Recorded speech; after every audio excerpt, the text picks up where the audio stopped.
and people involved in this kind of novel prop trading industry, we've all grown up a lot in the past 6 months, I would say. And we see what happens when there basically aren't any rules in a company, right? And in the beginning, it feels very good, it's very nice, and eventually it all kind of falls on itself. And we don't want that to happen, and you don't want that to happen. And I think that's why everything that I've proposed this week is actually very well accepted. So I wanted to go like step by step and discuss everything, and for the traders that I've invited to actually grill me and ask questions. But I think maybe we could actually talk about something different, which is like, where does all of this lead and where does it take us? Unless you guys want to actually do that and go through all this stuff. So yeah, let me throw the microphone to any of the traders who have joined this call to advocate for the community, and maybe you can ask me about anything you don't like or what's confusing for you or anything that you're like really curious about PipFarm and what we're doing. Yeah, sure. So I am Mate, and I actually do kind of have a question. So most prop firms, they actively try to make the good traders go to other firms. So they ban the good traders, they increase slippage, they deny payouts, they don't let them buy any more accounts, and so on, because it is the 1% of traders that do take most of the payouts. But with PipFarm, you've chosen a completely different kind of approach, where you actually kind of reward the better traders with, for example, a great scaling plan with the power-ups. And I do think some traders probably have some questions about, because it's never been done, at least not that I know, with the way you're doing it now. And so I do think probably some traders will have questions around if this will be sustainable if you reward the good traders instead of punishing them as most firms do. It's a good question. So regarding like the reward program, it doesn't, and it wasn't just designed to reward good trading. It's also like a loyalty system as well, right? So kind of like airline miles. You do get more miles if you go business class or first class, but you also get miles if you fly regularly in economy, right? So it's more of a loyalty system, and at the same time, it does have rewards for consistency. And you'll see that from like, and this is why we named this Consistently Better, because, and I'm deviating because it's a very complex question, but we created all of the new power-ups to focus around consistency, because we want to be able to transition the profitable traders into a lower risk model for us, right? The Power-Ups program is not just about rewarding a consistent, profitable, making loads of money. It's also to reward loyalty and for traders to stick with us, basically. And once you start climbing the ranks, you start to have features that you would have to pay more for other firms, right? So most competitors, you can get all of this stuff, but you have to essentially double the price of your challenge, right? You can add the 90% profit split, the double leverage, the 7-day payouts, all of that, but altogether it doubles the price of the challenge. So in the, let's say, beginning, we are a little bit less competitive because we don't offer that stuff. But the point is, if you like stick with us, we get to learn more about your trading, because the reality is you can't know anything about a trader from one challenge. Like you think that you can, but the reality is like one challenge just isn't enough. So it also helps us to like get the opportunity to see more from individual traders. So it's like, there's like 7 reasons why this helps the business, right?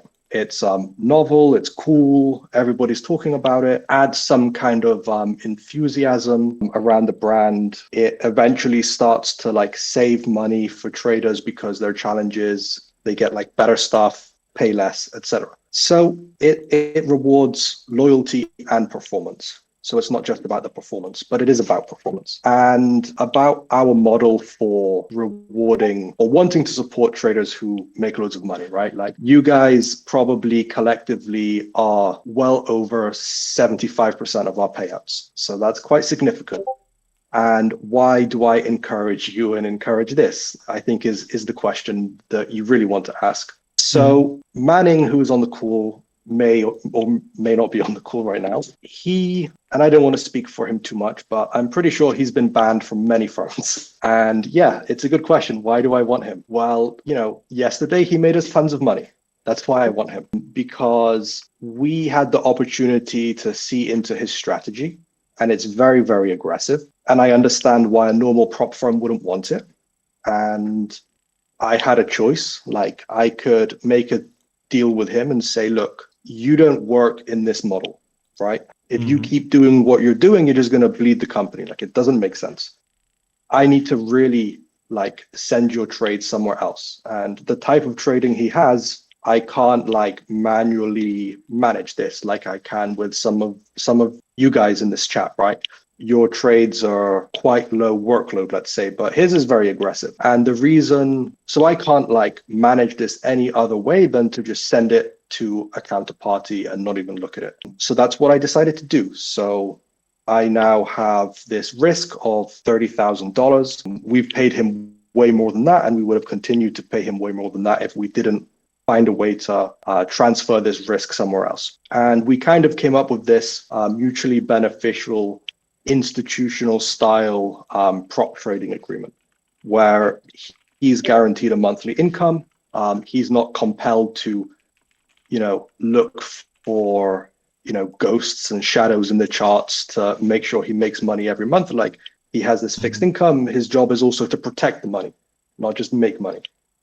And he's done a very good job of that so far. So yesterday or last night, this morning, I woke up from a message from him to say he hit his 12% target on the 300K account, and we need to now go to the next stage, right? So now he's going to have a 375K account. We're going to increase his drawdown. And by doing those two things, we're also decreasing our risk, right? So he's got better conditions. We've got lower risk because we realize some profit, and the process continues. And we do this a couple more times, and it actually becomes risk-free for the firm. Once he's scaled 3 times, I think, we're then just we've reinvested only our profit into scaling him and increasing his drawdown. And then it's basically free money for us as well. And that's the best and only way that we can deal with profitable traders, consistently profitable traders. And that's the big distinction that I think everyone needs to grasp, is that there is a difference between making lots of money on Monday and making lots of money on every day of the week for an entire year, right? And that's where I think a lot of firms get stuck, right? Is understanding, segregating those things. And when I say that, I don't mean we have anything special or I'm super advanced in all of this stuff. It's just, for me, it's just a very obvious calculation, right? Well, it's like a trade, right? I can risk 30 grand or I can not and just keep paying him, or I can ban it. There are no good choices. You're just dealing with different risks and you have to choose the most appropriate one, right? And at the end of the day, the last choice or the hardest choice should always be telling a trader you don't want them to trade with you, right? Because then what is the point of all of this? What are we all doing here, right? Does anyone have any questions about that or other parts of the company? So personally, I don't have any questions, but I have some guy who has a question, so I'm going to speak for him. Because to be honest, I'm completely honest, I really don't care about any rules about the prop firms. As long as a prop firm pays me, I'll even do a backflip if it's needed.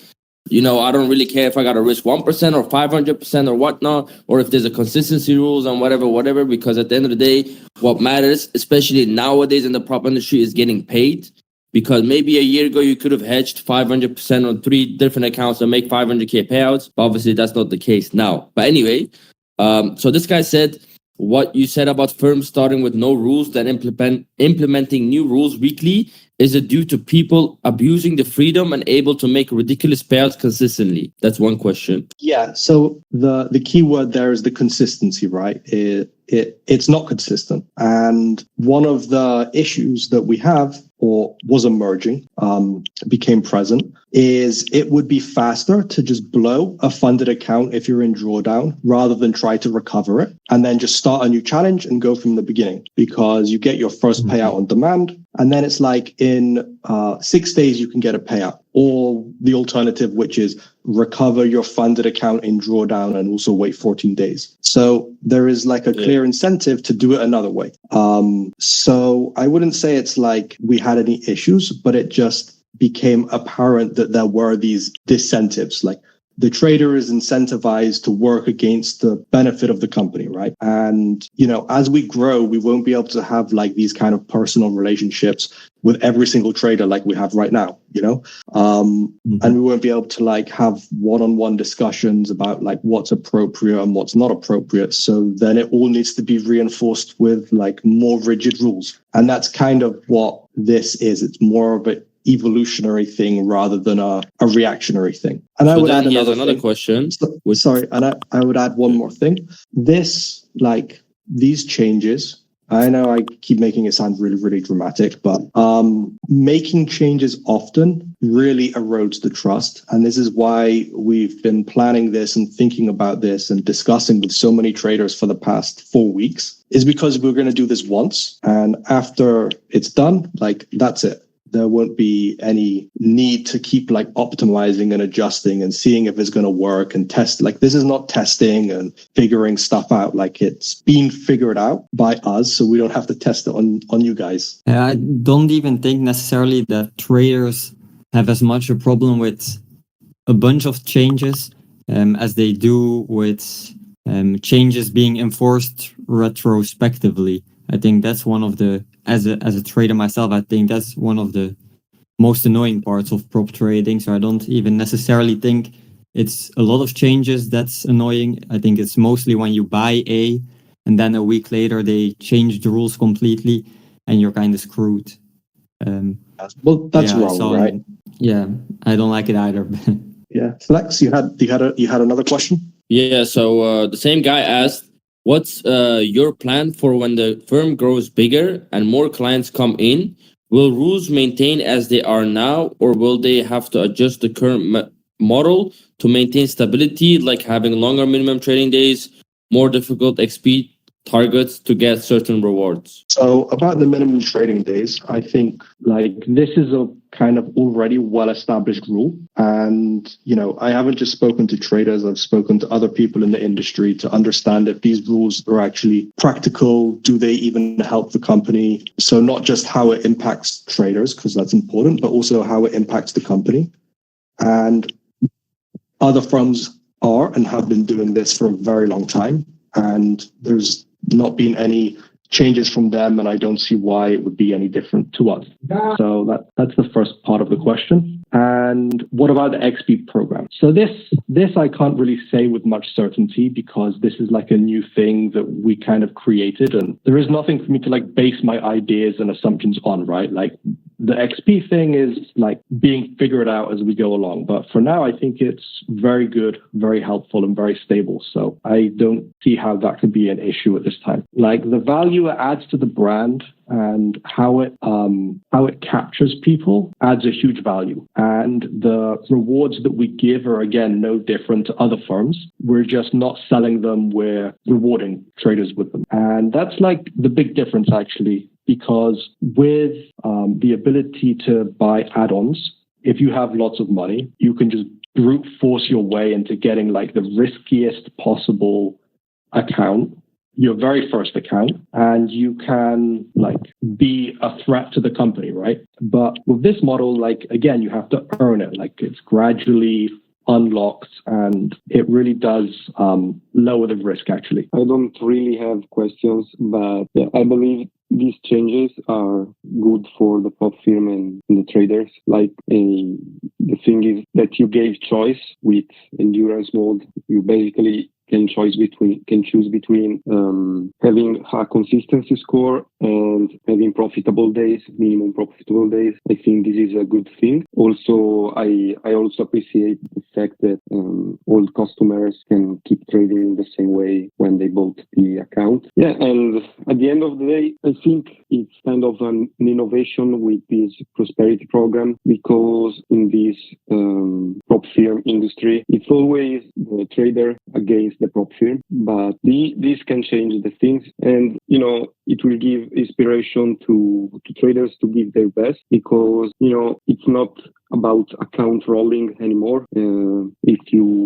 If you're gonna be consistent, you're gonna be rewarded. And I looked into the prosperity program, and I was expecting to have a lower profit split, like we are used to 80%, 90%. But obviously, in a professional industry, that's not the case. So I think 60% is very generous and fair. And so, yeah, I really don't have any critique to say.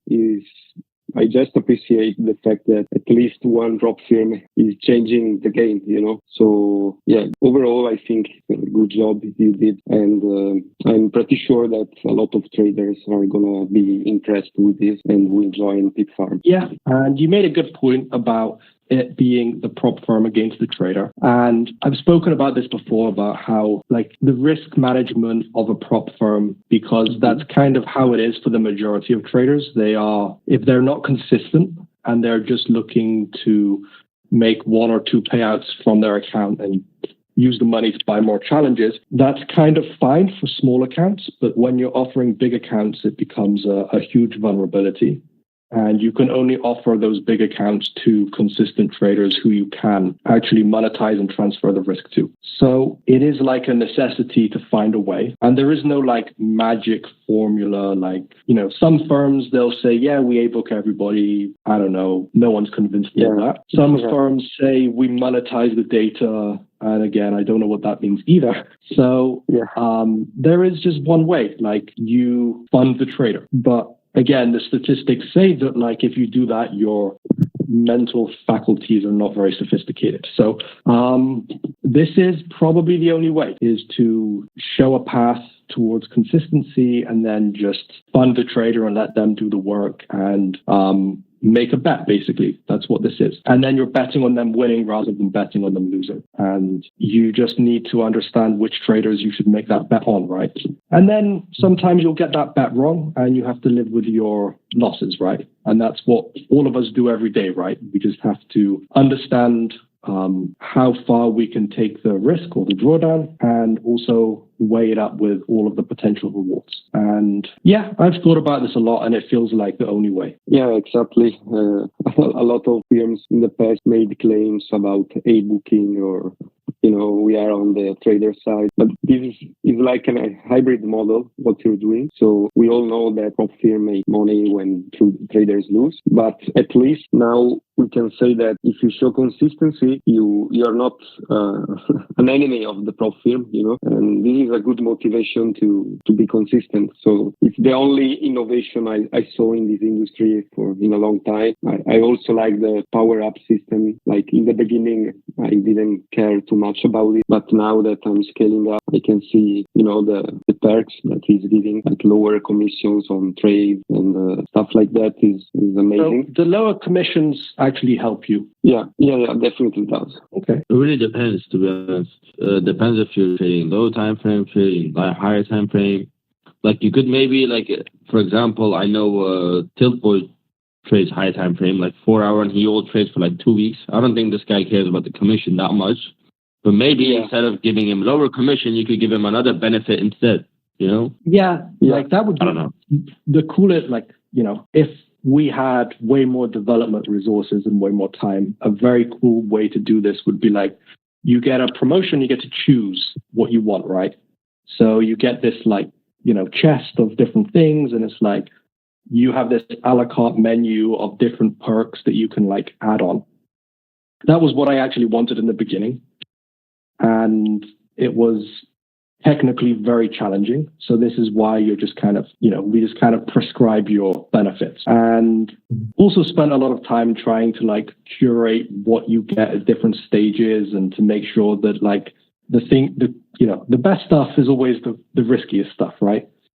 So finding a way to make it interesting and rewarding and safe, it's very, very complicated. But the best thing would have been to let you guys choose what you want, because then no one can be disappointed, right? What's the most useless thing that we give in the power-ups? Yeah, I immediately think the 28-day inactivity period, because I almost never don't trade an account for 14 days. So for me personally, it's probably that one. For me, it's the free challenges. Oh, fair enough. Yeah, bro. I'm just going to give it away.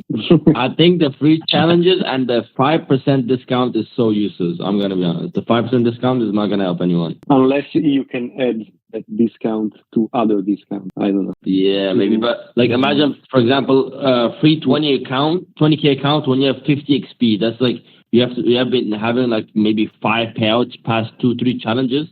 And then you get a 20k account, which I don't think anyone, like, I think if you are at rank 3, you're probably trading like 100k and above. I assume, I don't know actually. It could be like you get the same size as your last purchase. That could be better. But the idea of that was, until we figured out how to fix it, like the idea was that you could merge it with your other account, and then we could like create a new one, so you could then have your new power-ups and stuff. Like there was a very confusing logic behind it, but now we're going to make it much simpler. So yeah, that's a good feedback. Yeah, maybe instead of a free 20k account challenge, you can, make it into a direct funded account, and like you said, just add it to the balance, effectively a scale up. Then it makes more sense. You mean like inject some extra balance?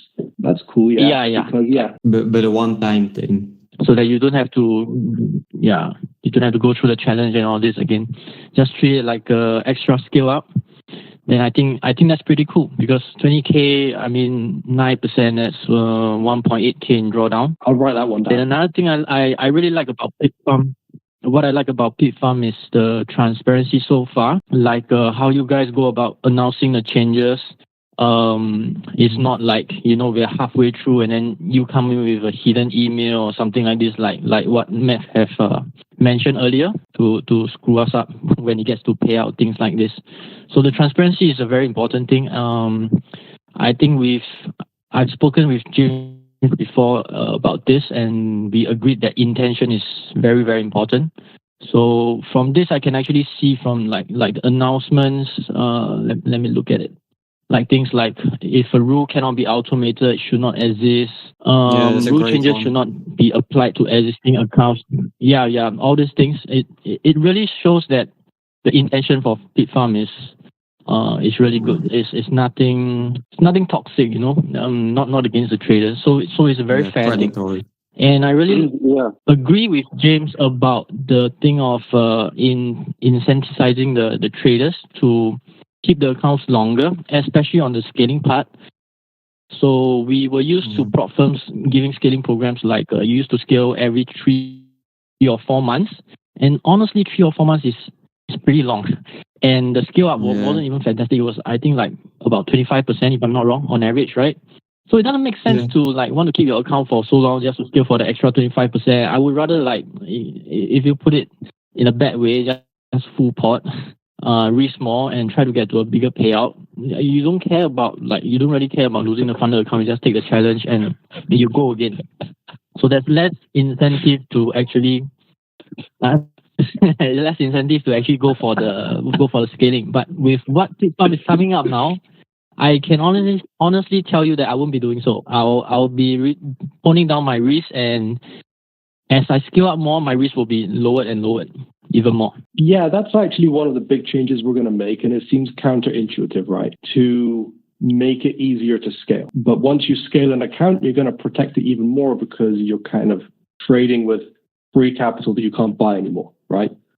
And if you lose the account, you're going backwards. Right. You're not just kind of starting from the beginning. And again, in the message I left earlier, like, one of the things that I appreciate with your trading, Benny, is like, you send me a message and you say, hey, I have this 6% target. This is what I'm aiming for.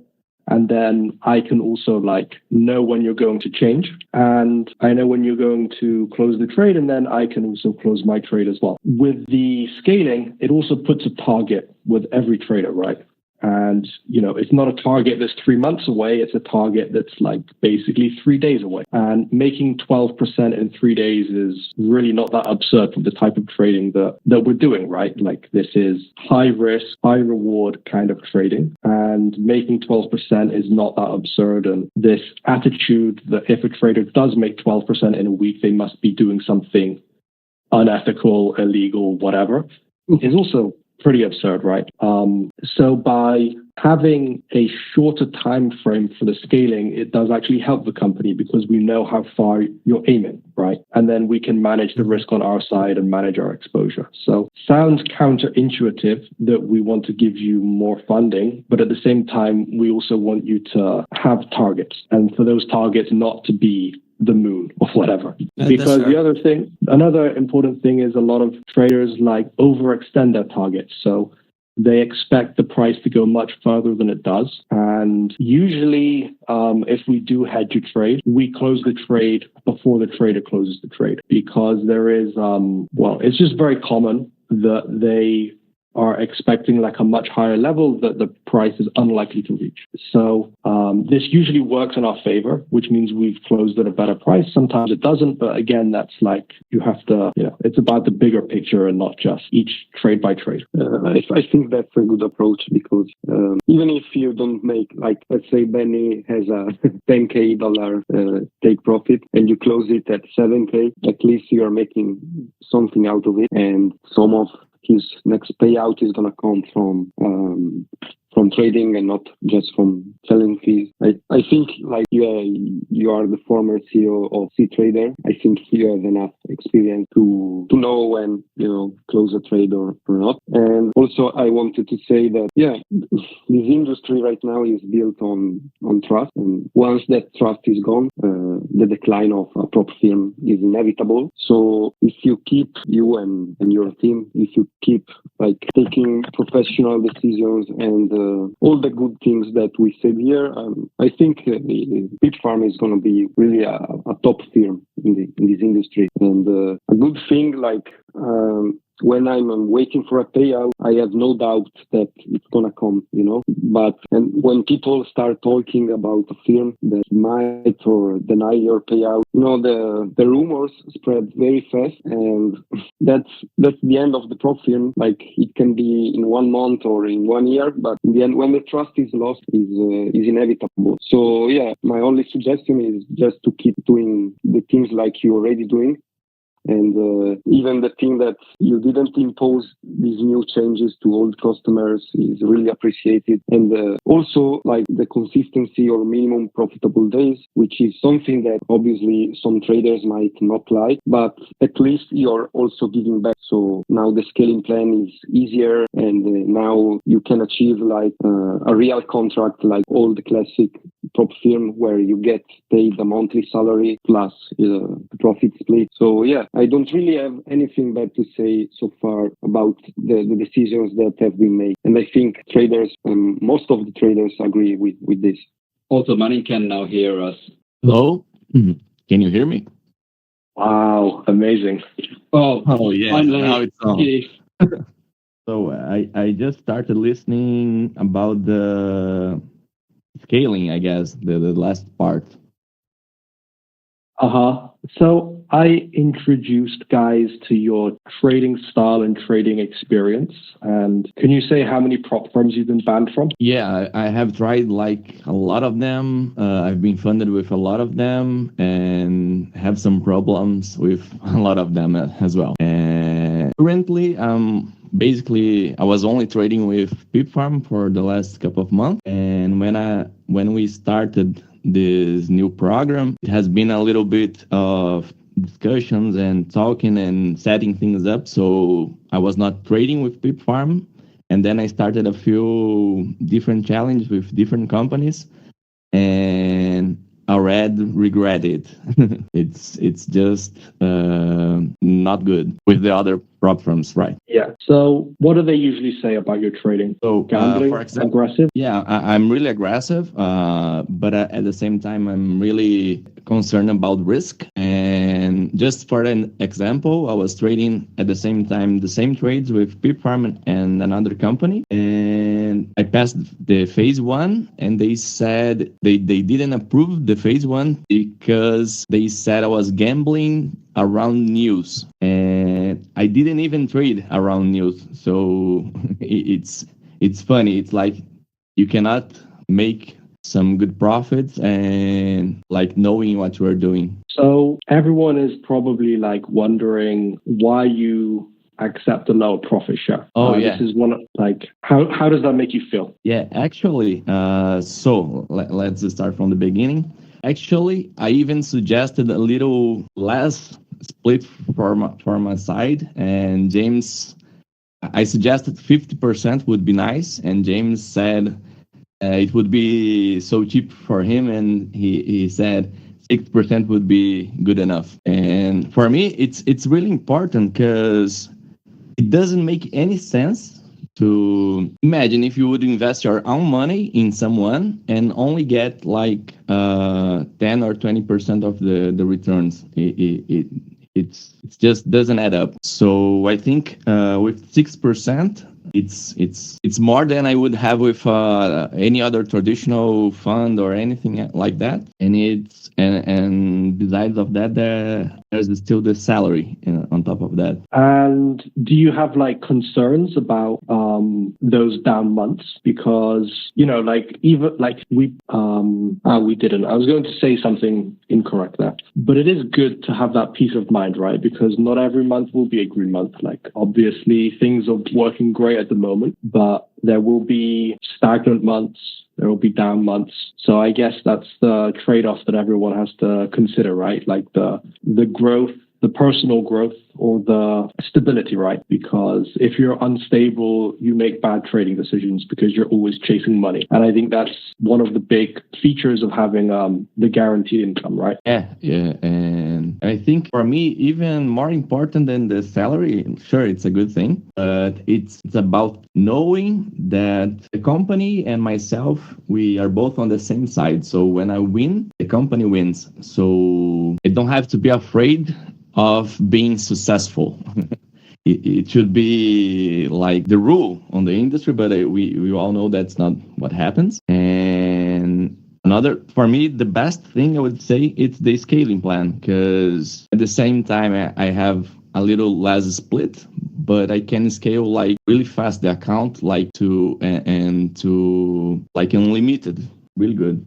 Can I ask you a question, Manning? Yeah. Yeah. So obviously, as you just said, this is a great benefit to be on the same side of the prop firm. But I want to ask you, like, knowing that is, now you have also a responsibility because, as you said, if you win, the firm wins. But if you lose, the firm also lose. And did this thing add you some stress, or you are just chilling? I don't know. Yeah, I wouldn't say there's stress involved in that.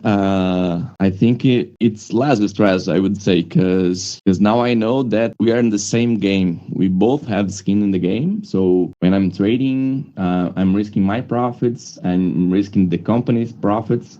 And if we win, everybody wins. And if we lose, I still have I have a down month, I still have the salary. And everyone who has traded for long knows that there will be down months. And that's really good. And I think as I think I have heard a little bit of that before. I think James talked about that earlier on a little thing that I could heard before.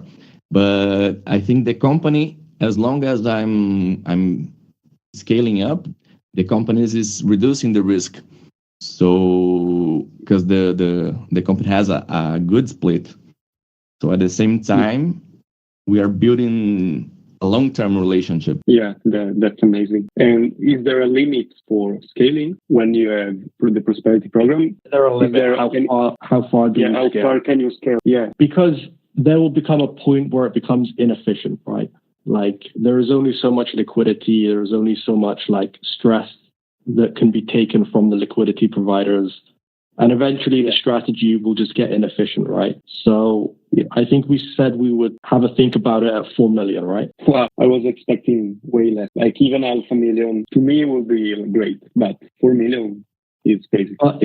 It's compounding, right? So that's the other thing. Like with the other scaling plan we have, it's increments of your starting balance, but this we agreed would be compounding because again, we're reinvesting in the beginning, like all of our profit from the company into the scaling, but eventually that won't be the case. But the profits are also compounding, right? Because the target is 12% of the starting balance of each round. So it will be our profits compounding, so the scaling is also compounding. So it actually scales very fast. So Manning can do like, I don't know, scale maybe 3 times in a month. So we'll reach that that amount of capital like quite quickly, probably by the end of the year. I mean, unless like it doesn't blow up, but let's not talk about that, right? Yeah, I think actually the probability of blowing up, it goes lower with the scalings. So it's a good point. Yeah. Also there's there's more drawdown allowance, and at the same time there's more capital. So with a 100K account, it's needed to make a lot more percentage return to make a substantial return. And with 1 million, 2 millions and up, it's a different thing. So that was kind of the point of us increasing the drawdown, right? Because we actually don't want it to fail. So if you can reach a point where you have 50% drawdown, then it takes like a lot of bad months to blow that, right? And even if that does happen, eventually it will happen still leaving both of us in profit. Yeah, I think that's the best thing. And there's a lot of things I think maybe some people would complain about, like the smaller profit split, but in the end it's good. It's good. I really prefer to have 60% of everything that I make than have 100% of nothing, because that's the other option. Yeah, absolutely. We have a question in the chat. They're asking, how many payouts have I made? Oh, okay. Yeah, has PipFarm banned anyone? Nope. Why did we remove the 300K accounts? Oh, that's a good question. So we had these changes coming, and as we announced them, it didn't make sense to keep increasing our risk on those accounts without having the minimum profitable day requirements. So it was just a strategic decision during this transition period. And when we have completed it, we'll add them back again. Yeah, just my opinion about that. I maybe that's not the most popular, but I even think that 100K for starting would be good enough if you have a good scaling plan. And maybe limiting to only one account would still be good enough, thinking about risk mitigating by the company and having the more balance related to scaling. It's a good point, but then there are many traders like on this call right now who wouldn't appreciate starting smaller than 100, right? Because there is, they didn't start trading yesterday, right? They may come to this is maybe their first time coming to PipFarm, but it's not their first time trading. So I understand the justification for wanting to go straight for a 300 account, right? Yeah. And so the logic here is, it becomes the fee for the challenge becomes irrelevant at some point, right? Like, what is the right price to charge for a 300K account? Is it 3 times 100? It's not really.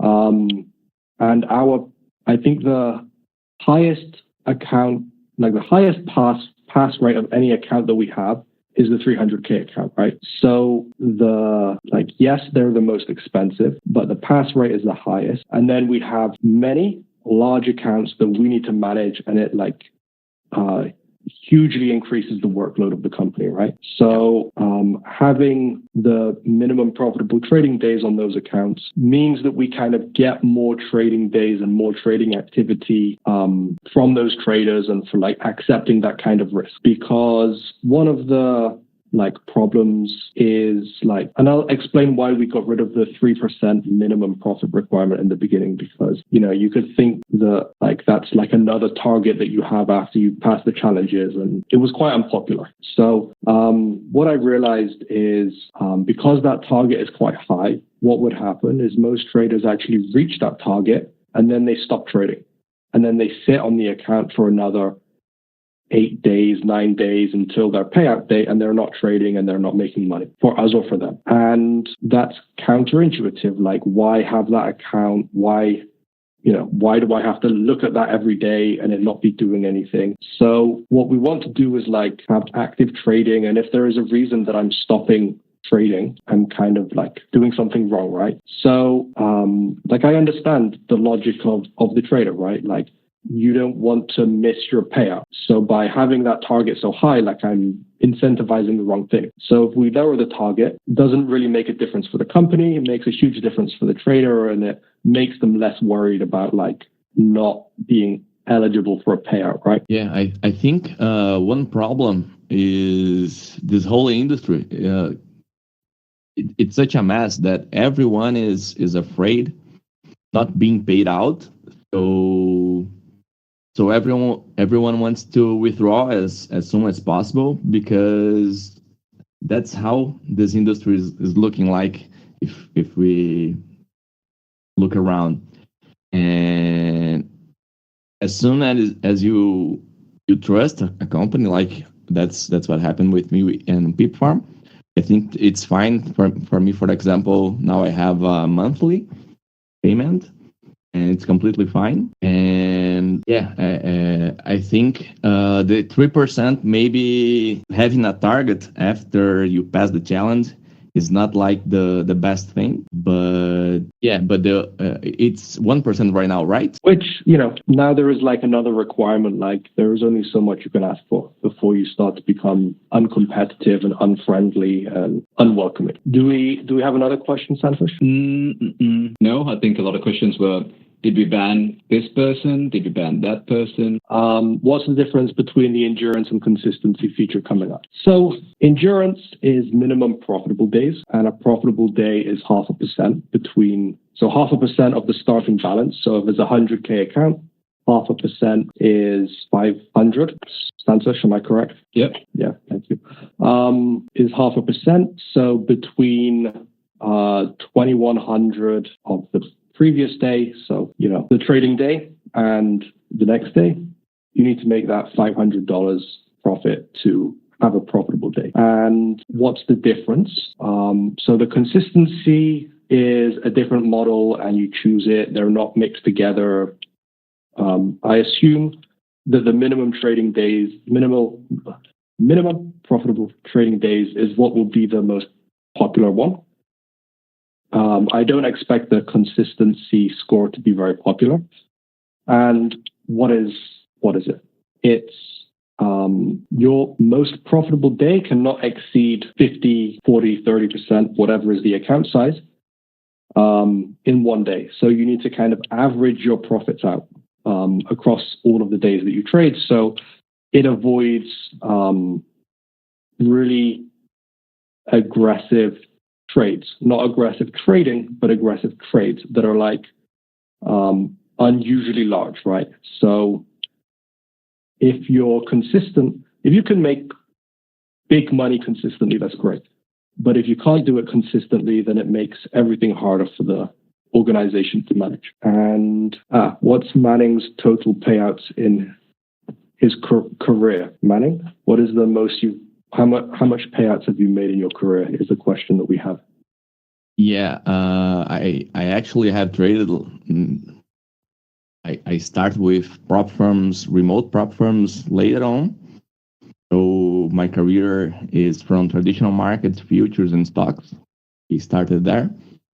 But talking specifically about prop firms and remote prop firms, I would say the most that I have asked for in a single payout was on the 6 digits, but I'll not get into specifics.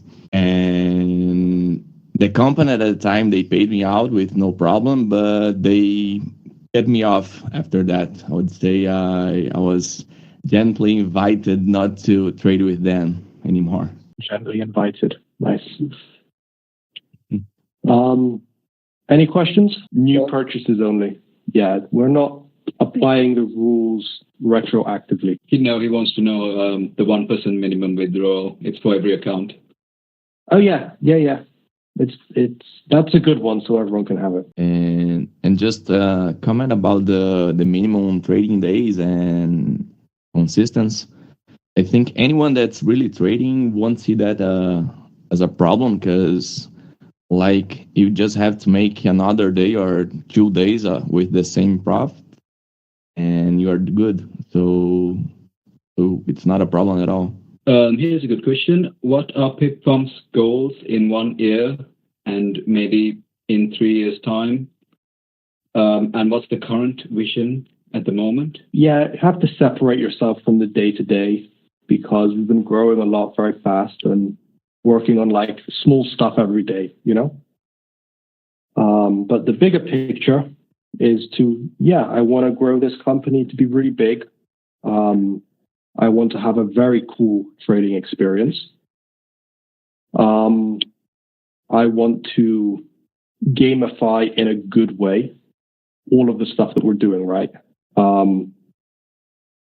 You know, how do you get the best out of people from a technology situation?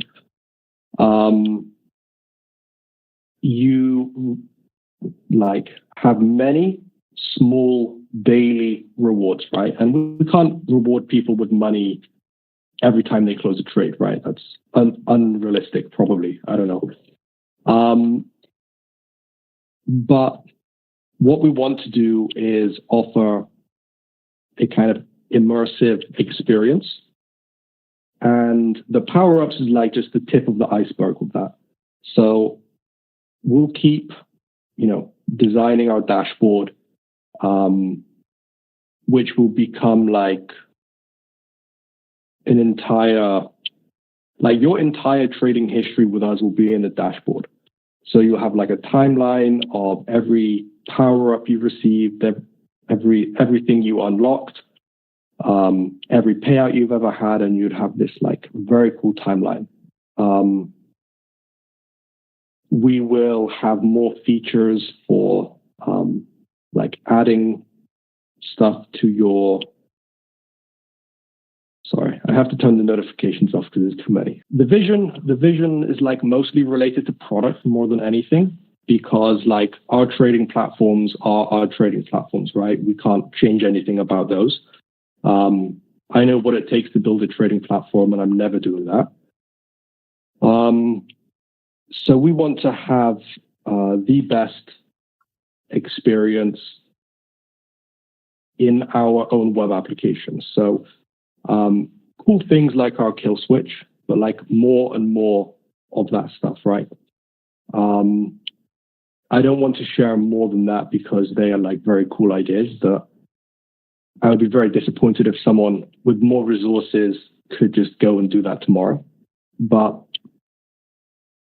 it'll be all focused on user experience, right? Bringing new features into the dashboard. And that's something that our competitors don't and probably won't ever achieve, because they're all using white label systems, right? So you may have noticed that some firms, they all recently launched these P&L cards, right? So you can share your trade and you can show everyone how much money you made on one trade. And like 7 firms launched this feature in 1 week. It's not a coincidence, right? It's because whoever provides their dashboard launched this feature, so then they all launched it. And that's got nothing to do with the trading experience. That's all about marketing the company. So we're just trying to like build our own product that is unique and different. And you will not find anything like it at another firm. And this is very important for retaining traders, keeping you trading with us. And it's not just a sinister money spending thing. It's also, again, going back to this consistency thing, right? Like one of the things I appreciate about Manning now is, okay, while he's bored, he sometimes uses other prop firms, but it's not where his heart is, right? Like he's fully committed to trading with us, which means we get all of his attention and all of his best ideas, right? If you guys are just going from firm to firm, different rules, forgetting stuff, like, you're just not going to have a good time, right? And the main reason for wanting to go to other firms is saving money and counterparty risk management, right? I don't think or maybe someone can correct me if I'm wrong, but there aren't like other reasons why you would choose other firms, right? Just financial incentives and trust issues, right? So we don't want to give you a reason to go anywhere else. We want you to give us your best, and we want to give you our best, and that's kind of how I would wrap everything up. And to be like a product and experience-focused prop firm. We got another question by Edison. He wants to know more about the prosperity program. Like, how does it work? Is it fully a book? And is that any firm offering it? So it's fully a book. I don't look or touch anything that Manning is doing. That's not my job anymore. That's his job completely. And yeah, and this is what we call the prosperity program. So when you reach a point where we have enough track record to believe that you have the skills to manage real money, and it's like a combination of things. It's like, if we don't do this, the company would be impacted, right? We were paying Manning like tens of thousands every month. Like, we can't sustain that unless we transfer that risk to the market. So if you, I guess, make us hurt a lot, and you are also a good trader, then we will give you this program, basically. I think that's like the best way that I can summarize it. 0.5% endurance will be for how many profitable days? So it'll be by default 3 days. And if you have a 200K account, it's going to be 4. And if you have a 300K account, it's going to be 5. So, and regarding the prosperity program, I would say that was the point that I could really trust PipFarm, like really commit to it, because when I achieved certain returns, James asked me to talk about it, some possibilities, and invited me to discuss what would be good for me, for the company, and we get to a point of things that would be upside both for me and the company. So that's really good. That's really good to know that the company is on the same side, and that's the first with a remote prop firm. I would say I have never seen that before, and it's really good. What do you say is the biggest difference between PipFarm and other firms so you guys can grow? Like, at the end of the day, and it's the same with Forex brokers, and I've had this conversation many times, like, how do you differentiate when fundamentally the underlying product is the same, right? It's money. Like, I'm offering an opportunity to make money. And the difference can only be how that happens, right?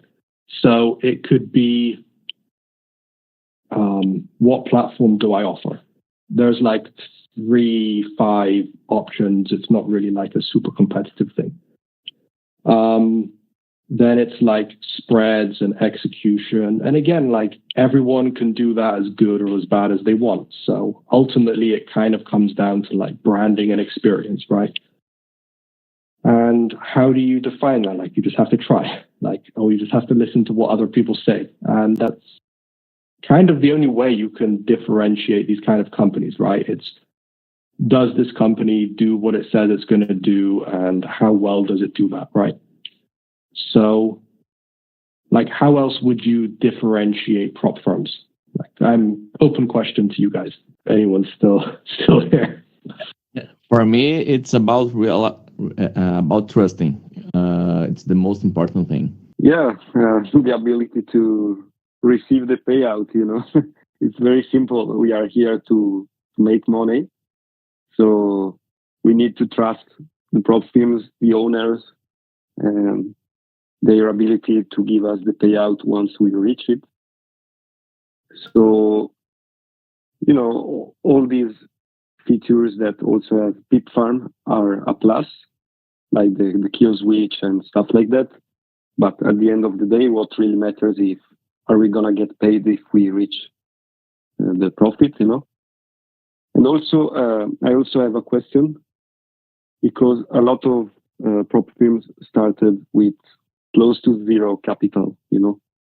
They basically open this shop, and first they need to sell the challenges, and then they can collect money for the payouts. But Yeah. I guess that since you gave Manning real capital to manage, and knowing your story as a former sea trader CEO and stuff like that, I trust that you opened the company with decent amount of capital. We to did, back, yes. You know, yeah. Yeah. I mean, I don't want to ask like exactly how much you put there, because I understand that you cannot say exactly, but are we talking like about millions? Are we talking about, you know? Like, let's say one. It wasn't much over one. All right. It's still a lot more than every other prop firm, you know? Yeah, and it's also not a lot either. Like it, you know.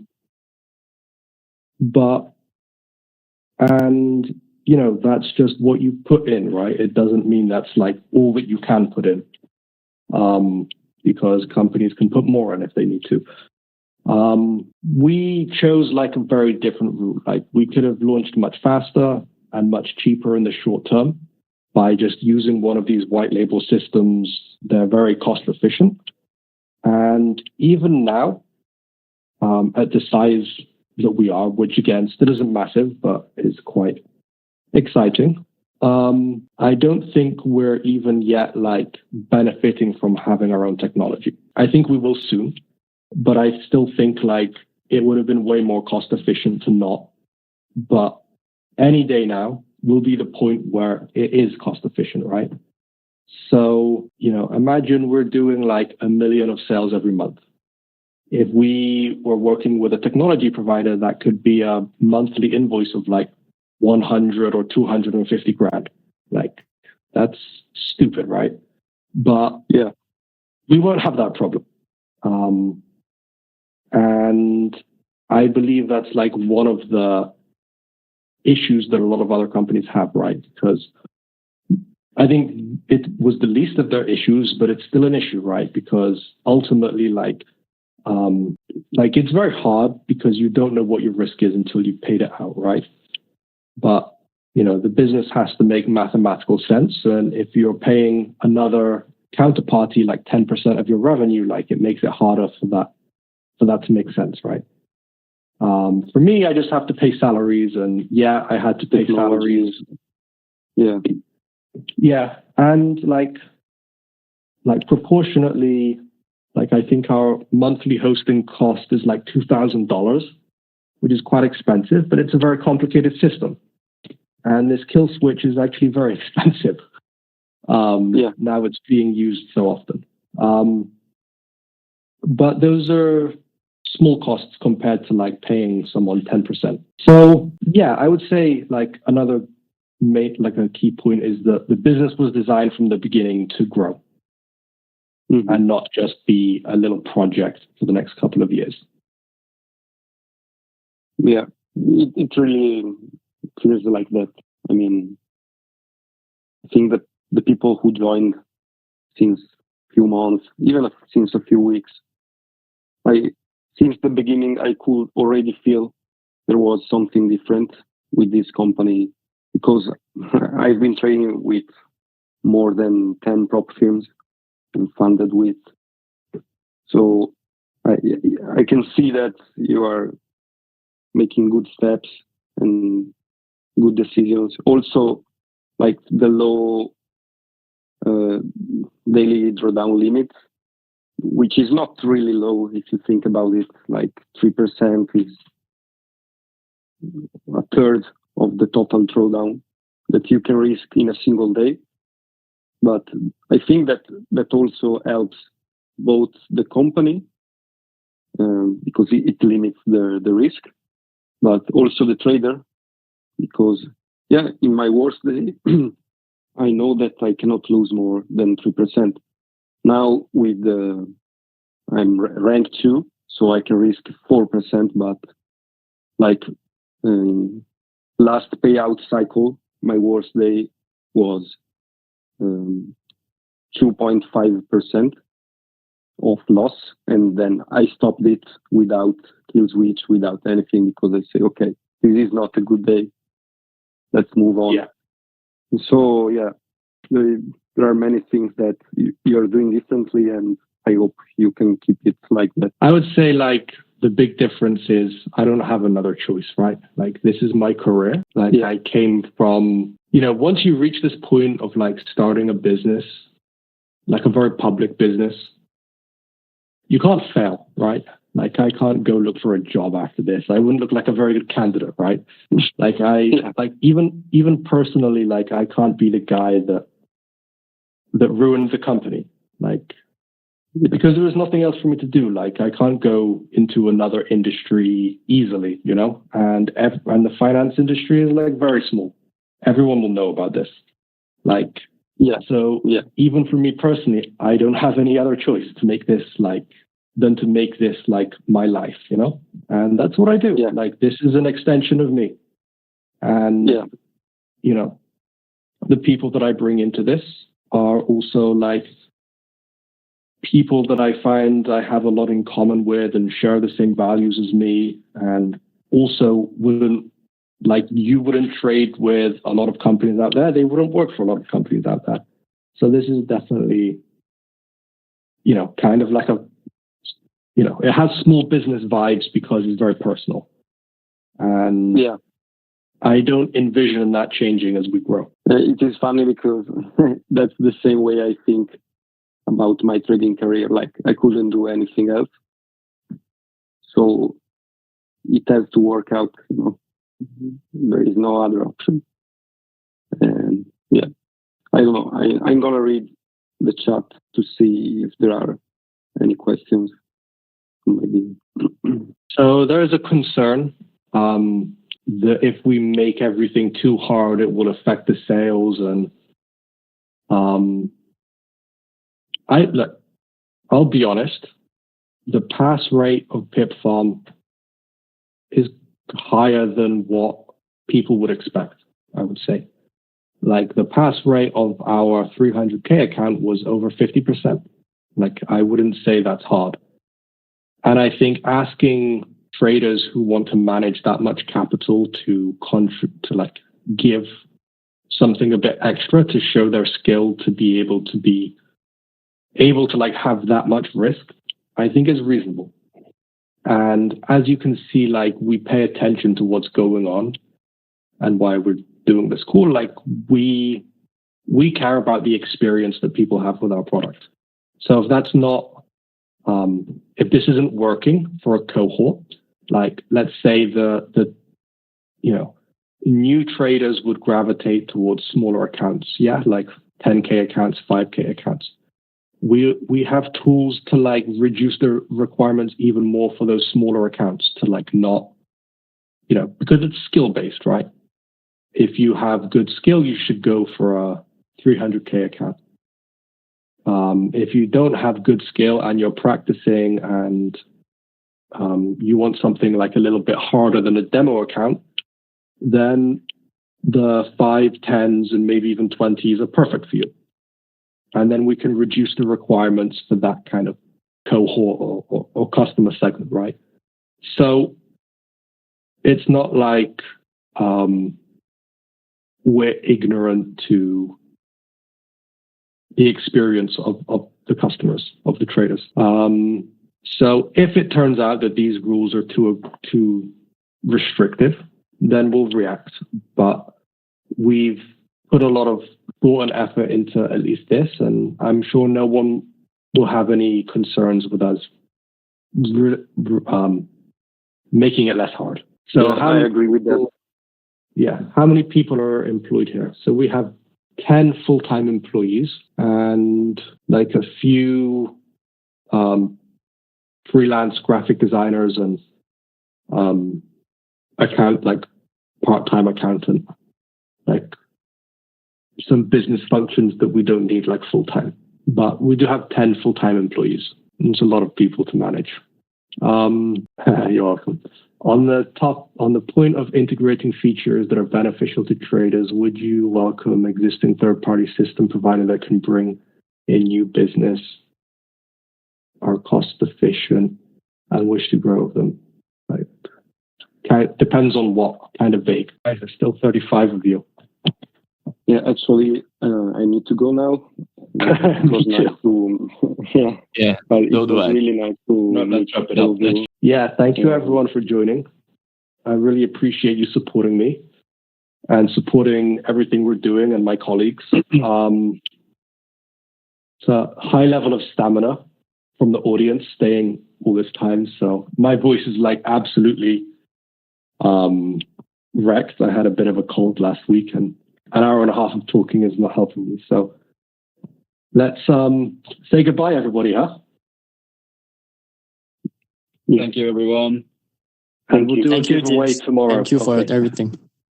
Yeah, thanks, Benny. Thank you for joining. I appreciate all of you. Goodbye.